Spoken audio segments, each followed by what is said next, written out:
Hello listeners, Professor Knife Fight here with your latest doser of unmissable, unbelievable, unprecedented horror tales that are based on real life. This one is a submission from Graham. Hi, my name's Graham. When I was young, I got called Graham. Graham, the gay ham, they used to call me. They'd snort and oink at me in the corridors at school. Someone once even tried to make me into a sandwich with mayo and pickle. But anyway, that's besides the point. Okay, here goes. By the way, I've never told a soul about any of this. I'm not a religious man, otherwise I'd have probably made confession to a priest, but instead I value my anal virginity. Back when I was around 22, I had just moved into my own place. It was perfect for me at the time. I was young and had a shitty job, but the house matched my state of mind. It had potential, I just needed to put in the work. I managed to buy it on the cheap, which my parents warned me seemed suspicious, but fuck them cunts. I mean, they kept from me for 22 whole years that they are first cousins, and I am actually not supposed to have 6 toes on each foot. Anyway, I moved all my belongings in and started to settle down on what was my first night there. I heard a knock at the front door. Thinking one of my friends who knew about the move had come to housewarm me with a few cheeky jars, I got up off my butt, paused Swamp People and went to answer the door. The strangest fucking thing. Nobody was there, but I could have sworn I saw a shadow disappearing just out of the corner of me eye. Thinking I was just hearing things, I went back to my Swamp People binge. Man, I love me some of that Miss Christy Lou. She is one smoking gal. All of a sudden, boom, boom, boom. This time there was no fucking mistaking. Someone was at the door. The way they knocked immediately made me think of the police. Nino, Nino, as I've seen them knock on the doors this way on television, on CSI and such. Not sure what to find, I answer the door, and immediately my breath is taken away, stolen from me without my consent, leaving me completely without breath. Stood there is the most beautiful woman I have ever cast eyes upon. She was short and blonde, with a revealing skin-tight hoodie on that showed she had a pair of nipple piercings. "Hi, sweetie," she said. "I'm Meryl. I live next door. Just nipping over to make you feel welcome," she said, a naughty look in her eyes as she winked at the word welcome. I mean, maybe I just imagined this but I thought she had seductively stuck out her tongue at me and was puffing out her chest in an attempt to impress me with her boobies. Not going to lie, it worked.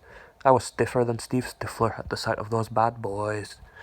I invited her in for coffee, and she gladly accepted. Once across the threshold and into my corridor did I get a better look at Meryl. Man, was she smoking. But, also, she seemed to give off a vibe that emanated a presence of power. We sat in the living room, and I swapped the television for some music and poured myself a beer. Want one? I asked Meryl. "Oh no, sorry, I only drink wine," she replied. I apologised that I only had beers in like a typical bloke and excused myself to the bathroom.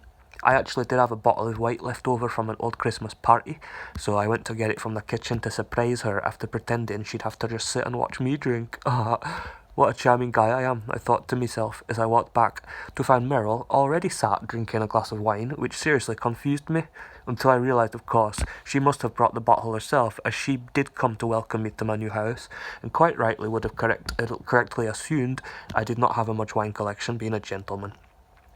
"I only drink it red, my darling. White is not to my taste," she said as I sat across from her on the floor, trying to look up her skirt like a cheeky little man I am. Slash! What the hell was that? I thought to myself, and leaving Meryl alone with her beverage, I went to check out the noise. For fuck's sake, my kitchen window was smashed, and it appears the culprit was a magpie who had flown straight into the glass. The bird was seriously damaged, but still alive. Its beak was opening and closing in a very repetitive fast motion, making a clicking noise like tick, tick, tick, tick, tick. Half of the fucker's brains was sticking out of one of its ears. It looked disgusting, like mincemeat. Feeling bad for the little fellow, I put on a pair of washing up glues and wrung its neck to end its suffering before it could ruin my chances with the hot neighbour. Turns out, silent as a ghost, Meryl had followed me out of the living room and watched the carnage in the kitchen. "The way you handled that was such a turn-on. The way you ended that dirty beast's life. Man, I'm wet right now." She almost whispered the last few words. "Let me bite you," she seductively moaned as she approached me and put her hands on my face. Thinking I was the luckiest guy alive, I was suddenly hit with an incredible piercing pain in my neck. The slut had bitten me, and not in a playful way. "Ah, ah," she laughed, before drinking from me as if I were a Capri Sun. Slowly starting to pass out of consciousness, I fell to my knees. I was vaguely aware of watching Meryl eating the carcass of the magpie as I drifted out of consciousness for good. Or I thought for good. Turns out, hours later I awoke and the only thing I noticed was the hunger. Fuck, was I hungry? I felt like a fat child deprived of candy. Just give me some meat. Ever since that day, I have had to live my life by the shadows and avoid any sunlight, but I can very much still see myself in the mirror and eat garlic, although it only goes down the best with a freshly killed small animal. So don't believe everything you hear, but watch out at night time, in case me and Meryl are about. And that, Dr. Knife Fight, is how I became a vampire. Okay, well, thanks for that one, Graham.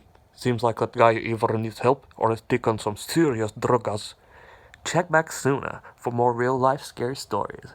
As always, I'm your host, Dr. Fucking Knife Fighter. Peace.